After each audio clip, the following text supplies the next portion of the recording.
Mang Dolphy, pag tinatawag ho nila kayong the comedy king ng Pilipinas. Ayoko. Bakit ho? Parang may yabangan ako. Pag-isipin ng tao, ako talaga nagpursiging maging comedy king ako na ano.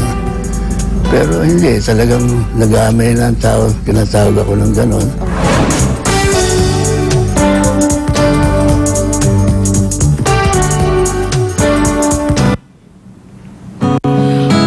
Masasabing naging ama nga ng maraming tahanan ang King of Comedy na si Dolphy dahil sa mga programang John and Marcia at Home Along the Relics. Bukod pa po rito, larawan din ng pagiging isang ulirang ama ang hari ng komedya sa kanyang mga anak.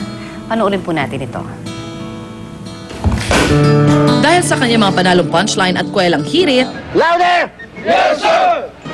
Softer! Yes, sir! I said softer! Yes, sir. That's better. na sinamahan pa ng charm, di nakapagtatakang maraming napaibig ang hari ng komedya na si Dolphy. Naiugnay ang kanyang pangalan sa 6 na babae. At dito ay nagkaroon siya ng 17 anak at isang adopted daughter. Ilan nga sa kanila, pinasok na rin ang pag-aartista gaya ng kanilang ama. Pero hectic man daw ang schedule, di napabayaan ni Dolphy ang kanyang mga anak. At sa gitna ng mga pagsubok, mas lalong lumabas ang kanyang pagiging mapagkalingang tatay.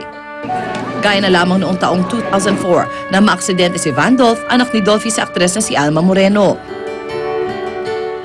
At noong 2005, nang yumao ang isa niyang anak na si Freddie sa edad na 49. The biggest pain na yung mamatayan ako ng anak dahil ngayon lang ako namatayan ng anak nun. Mabigat talaga. At saka medyo, siyempre yung mga anak mo, medyo naghihikaw sa buhay. Medyo nag-aalala ka dyan sa mga anak mo. Ang pagiging tatay, ginampanan din ni Dolphy sa pelikula at TV. Gaya na lamang sa TV sitcom na John and Marcia na naipalabas mula 1973 hanggang 1990. Kung saan naging mga anak ng comedy king bilang si John Puruntong, ang Diamond Star na si Maricel Soriano at si Atong Redillas. Kabilang din sa cast ang totoo niyang anak na si Rolly Quezon. Isang masipag at huwarang ama rin ang naging role ni Dolphy bilang Kevin Cosme sa isa pang sitcom na naipalabas mula 1992 hanggang 2003. Dito naging anak niya sina Smokey Manaloto, Gio Alvarez at ang kapuso star na si Claudine Barreto. Nagwakas man ang kanyang role bilang tatay sa pelikula at telebisyon. Marami sa kanya naging anak-anakan sa showbiz habang buhay na ipinagpapasalamat ang pagkakataon na naging ama nila kahit sa harap ng kamera ang nag-iisang si Dolphy. Mapa-showbiz man o totoong buhay, ang comedy king hindi lamang sa pagpapatawa kinikilala, kundi maging sa pagiging isang mapagmahal at huwarang ama.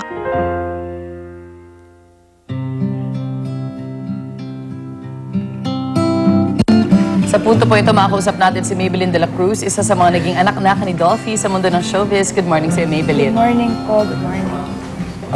Maybe, ang dami-dami mong, ang haba ng panahon na nakasama mo si Tito Dolphy sa taping. So, kumusta ba siyang, anong klase ba siyang katrabaho? Kasi 10 years old ako nung una ko siyang nakita. Alam ko na yung Dolphy, alam ko yung Dolphy, pero hindi ko alam kung gaano siya ka-big star. Nung nakita ko siyang unang-una, sabi ko nung naalala ko, sabi ko sa mami ko, parang normal lang. Sabi ko sa kanya. Kasi he won't make you feel na he's a star. Para siyang tatay talaga, iga-guide ka niya. Wala naman kami mga workshop nung bata kami. Siya lang talaga, siya yung mag-guide. Kahit reading, pasensyoso sa amin.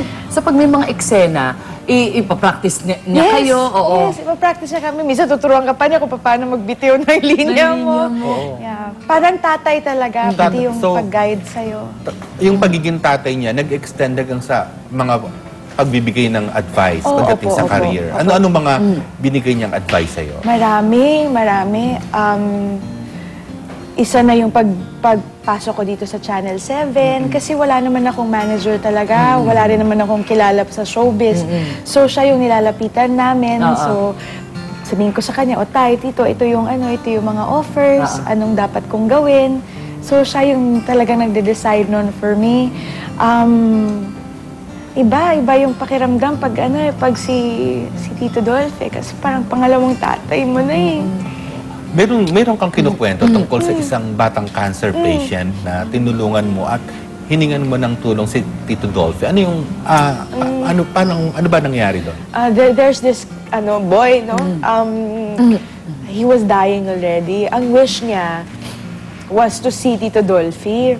Sabi ko, parang bigat yung hiling mo. Kasi okay lang kung sinong batang artista, madaling hatakin pero si Tito Dolph, try ko pa rin ako. So I called him. Sabi ko nga sa'yo nun kay Tito Lar, di ba, may sakit pa siya nung tinawagan ko siya. Pero sabi ko sa'yo, Tay, kahit sa taping mo na lang, dalawin mo na lang, daanan mo, sandali ka ako. Sabi niya, okay, sige. Pagdating nung hapon, nandun na siya. Kasi sabi niya, baka kung hintayin pa daw niya yung next taping, hindi niya naaabutan eh. So, nandun siya. Tapos, yung mga ibang bata, when they found out, binigyan niya pa ng pera. Yung mga bata, Yung ibang mga ibang may cancer sakit din, cancer patients. Tapos yung mga bata, pagkaalis pa ni Tito Dolph, I remember, sabi ng mga magulang, hinihingi nila yung pera sa mga bata. Ayaw! Kasi bigay to ni Dolphy, sabi nila. They would put it under their pillows, ganyan. So, kumusta naman yung reaction nung batang cancer patient? Tinawagan pa ako ni tatay after, sabi niya, naiyak ako, sabi niya. Ang worry ko kasi po doon, Ate Susie, baka isipin nila, ni tatay na, kaya ako siya pinapapunta doon. Thank you. Kasi kailangan ng tulong ng bata financially, yung ganun. Kasi marami talaga siyang tinutulungan gano'n. Pero na-prove niya na hindi. Kasi pagdating doon, tinatanong niya yung bata, anong gusto mo? Yung bata gumagano lang, umiiling lang siya. Tapos, umiyak lang sa kanya yung bata kasi parang Ito na yun. dream come true niya. di ba?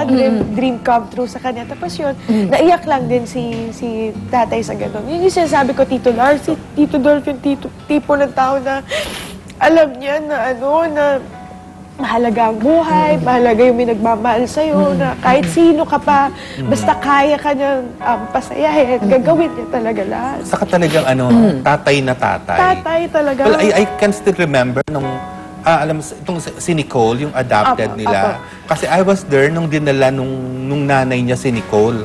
Kasi nga, close ako kay Dolphy. Nung dinala sa Green Meadows, dun sa bahay nila ni Shasha, yung si Nicole, may ang itsura pa ni Nicole noon, alam mo yung medyo mahirap yung buhay. Pero nung nakita niya si Dolphy, from nasa may gate pa lang, nakita niya na nandun si Tito Dolphy, in-extend kagad ni Nicole yung kaya talagang lalong naging decided si Tito Dolphy na i-adopt talaga si Nicole. And bukod dun sa kwento mong maganda nga tungkol dun sa bata may sakit, marami pa siyang tinutulungan daw sa inyo? Marami. At saka yung scene na yon sa hospital, walang may alam doon. Hindi siya nagpatawag ng media. Hindi siya yung tipong kailangan niya ng atensyon. He does it kasi gusto niya. At sa taping yun nga, Tito Lar, nakapila yan. Madami sila lagi sa set. So, every Nag-start time nag-start kami 1 p.m. Ang call time namin lahat yan. 1 p.m. kasi after school dahil mga bata kami. So 1 p.m. Natatapos kami Sabado na talaga ng umaga dahil ang daming tao lagi sa studio namin naghihingi ng tulong. At lahat yun, bibigyan niya ng oras. Isa-isa. Isa-isa. Tapos yung alam mo ba yung meron dong mga regulars. May Nandito ka na naman, yung mga ganyan, di ba? Oo, pero alam Kilala ka namin sila sanay na siya na Ay, di na nga daw. At yun yung paglapit sa kanya, minamasahe siya gano'n, At saka Tito Lar, di po ba, sa dressing room, kasi si tatay may sarili siyang dressing room.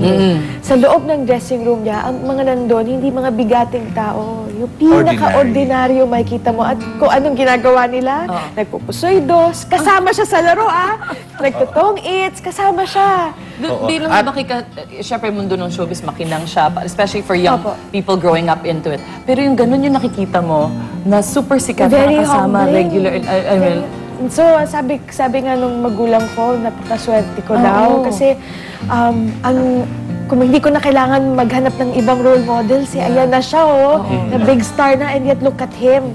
This is what he does, diba?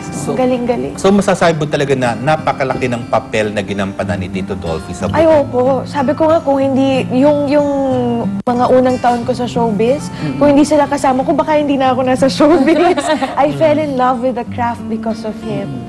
At hanggang pagpasok mo sa politika, Andyan tumulong din pa rin si siya, Tito Dolphy. nag-guide pa din siya. Tatay mo na talaga nga siya talaga. Tatay talaga. In fact, may script pa nga sabi niya, gagawan ko daw siyang script. So gumawa naman ako ng script. Pagdating doon, di niya rin sinunod. Nagdami niyang mga dinagdag-dagdag. Ang galing. Oo. Nung hiningan mo siya ng tulong for endorsement. Ay, yun. Akala ko, kasi sabi ko sa kanya, Tay, sabi ko, tatakbo ako patulong ha. Sabi ko, i-endorse mo naman ako. Sabi niya, sige, punta ka dito. Di punta ako sa bahay niya. Ang daladala ko, panga ng tuna. Kasi paborito favorite na niya. yun Wala akong dalang pera.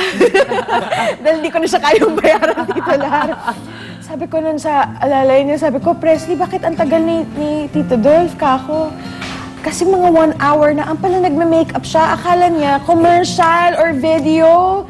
Sabi ko, hindi, boses lang. Para lang sa barker ko. Small time lang ako. Pero tignan mo, But talagang... ganon kanya, ipapa-feel sa'yo na importante ka sa kanya. Na At saka,